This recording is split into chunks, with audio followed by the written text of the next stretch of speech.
This is more than legacy. This is a source of inspiration, sharing the journey of discovery. PSN College of Engineering and Technology. அதீத வெப்பம், கடும் குளிர் இவ்விரண்டும் மனித மூளையில் பாதிப்புகளை ஏற்படுத்த வாய்ப்புள்ளதாக மருத்துவ ஆய்வு ஒன்று எச்சரித்துள்ளது. பருவநிலை மாற்றத்தால் உலகெங்கும் குளிர் மற்றும் வெப்பத்தின் வீச்சு அதிகரித்துள்ள நிலையில் அதனால் மூளையிலும் நரம்பியல் ரீதியாகவும் ஏற்படும் தாக்கங்கள் குறித்து இங்கிலாந்தின் லண்டன் பல்கலைக்கழக கல்லூரியில் ஆய்வு மேற்கொள்ளப்பட்டது. அதில் பல அதிர்ச்சியூட்டும் தகவல்கள் தெரிய வந்துள்ளன.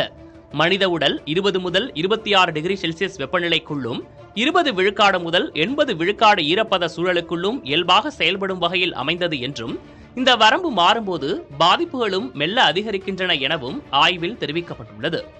அதீத வெப்பம், அதீத குளிர் காரணமாக மூளையின் செயல்பாடுகள் பாதிக்கப்பட்டு பக்கவாதம், மைக்ரேன் தலைவலி, வலிப்பு, ஞாபக மறதி போன்ற பிரச்சனைகள் வர வாய்ப்புள்ளதாக ஆய்வில் தெரிவிக்கப்பட்டுள்ளது.